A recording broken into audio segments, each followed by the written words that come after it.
बड़ी national party की ओर से राज्यों में सक्रिय छोटे दलों और क्षेत्रीय पार्टियों को अपने में मिलाने, उनके साथ गठबंधन करने या फिर उनके इलाके में उन्हें ही चुनौती देकर उनका अस्तित्व ही खत्म करने का सिलसिला जोर पकड़ता जा रहा है। ये बात करना इसलिए जरूरी है कि इस साल के अंत तक 5 राज्यों में विधानसभा चुनाव होने वाले हैं और साफ दिख रहा है कि 2 प्रमुख क्षेत्रीय दलों की साख अस्तित्व दांव पर लगा हुआ है, क्योंकि देश की 2 बड़ी राष्ट्रीय पार्टी उन्हें उनके आंकड़े में चुनौती दे रही है। दक्षिण में जहां तेलंगाना की भारत राष्ट्र समिति को कांग्रेस से पूरा खतरा बना हुआ है, वहीं पूर्वोत्तर में मिजोरम की मिजो नेशनल कॉन्फ्रेंस सत्ता विरोधी लहर पर जूझ रही है और भाजपा इसका पूरा फायदा उठाना चाहती है।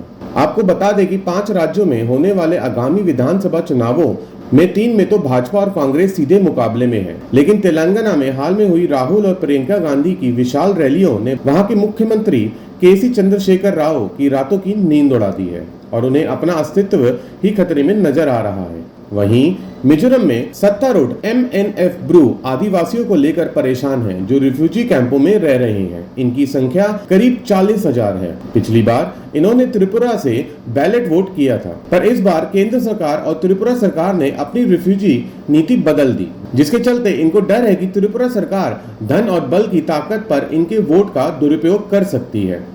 अब अगर इतिहास की ओर झांके तो राष्ट्रीय बनाम क्षेत्रीय दलों की लड़ाई में कई छोटी और क्षेत्रीय दल ऐसे हैं जिनका अस्तित्व या तो पूर्णतः खत्म हो गया है या वे राजनीतिक हाशिए पर धकेल दी गई हैं। इसमें से प्रमुख है सुब्रमण्यम स्वामी की जनता पार्टी, समता पार्टी, उत्तराखंड का क्रांति दल, बोडोलैंड क्षेत्रीय पार्टी, लोक दल और असम गण परिषद। एक्सपर्ट मानते हैं सत्ता पाने की लालच में आज राजनीति में हालत ये बन गई है कि क्षेत्रीय पार्टी को डरा धमकाकर या किसी और तरीके से तोड़ने की कोशिश में बड़ी पार्टियां तत्परता से खड़ी दिख रही हैं। यही नहीं, छोटे दलों के नेताओं को कई लुभावने पदों का लालच देकर साथ मिलाना या तोड़ने की परंपरा भी बढ़ रही है। इसका बड़ा उदाहरण है दिल्ली में भाजपा को छोड़ कांग्रेस में शामिल उदित राज का गठित इंडियन जस्टिस लीग है। इन्होंने भी शायद किसी बड़े पद के लालच में अपनी पार्टी का विलय बीजेपी में कर लिया, लेकिन जब बात नहीं बनी तो कांग्रेस में आ गए और आज हाल ये है कि पार्टी तो खत्म हुई लेकिन खुद का राजनीतिक भविष्य भी हाशिए पर खड़ा है। इसी तरह असम की AGP क्षेत्रीय पार्टी टुकड़ों में बटी, बीजेपी में भी विलय हुआ और आज ना पहचाने जाने वाली स्थिति में पहुंच गई है। इधर राजनीतिक गलियारों में इन दिनों लोकसभा और विधानसभा चुनाव एक साथ करने के मुद्दे पर गंभीर बहस चल रही है, जिसका सीधा ताल्लुक क्षेत्रीय दलों से है। इसलिए देश की 2 प्रमुख पार्टियां इसके पक्ष में खड़ी दिखाई दे रही हैं। यदि इस मुद्दे पर आम सहमति बनी और उसे लागू किया गया तो सभी क्षेत्रीय दल धीरे धीरे हाशिया पर धकेल दिए जाएंगे, जिससे अंततः उनका अस्तित्व खत्म ही हो जाएगा। इसका प्रमुख कारण है एक साथ चुनाव करने की स्थिति में राष्ट्रीय मुद्दों द्वारा क्षेत्रीय मुद्दों को पीछे धकेल दिया जाता है।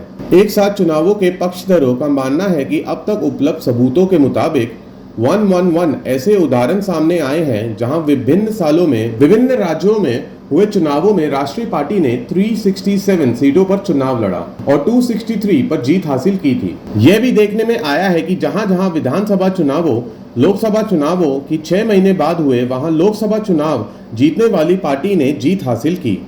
कहा जाता है कि राजनीति में सब मुमकिन है। यही कारण है वोट कटने के डर को खत्म करने और ज्यादा से ज्यादा वोटरों को खींचने के लिए आज बड़ी पार्टियां हर हद तक जाकर छोटे दल क्षेत्रीय पार्टियों को तोड़ रही है, अपने साथ मिला रही हैं, गठबंधन कर रही हैं। लेकिन इस बढ़ती परंपरा से न केवल छोटी पार्टियों का अस्तित्व खत्म होता जा रहा है, बल्कि उनकी विचारधारा, काम करने के तरीकों के साथ भी उन्हें पूरी तरह से समझौता करना पड़ रहा है, जो लोकतंत्र के लिए एक बहुत बड़ा खतरा है। कुशाल जीना, आई ऑफ ट्रुथ। हमारे चैनल आई ऑफ ट्रुथ को सब्सक्राइब कीजिए YouTube पर, इसे फॉलो कीजिए Facebook पर, Instagram पर, Twitter पर और कू पर।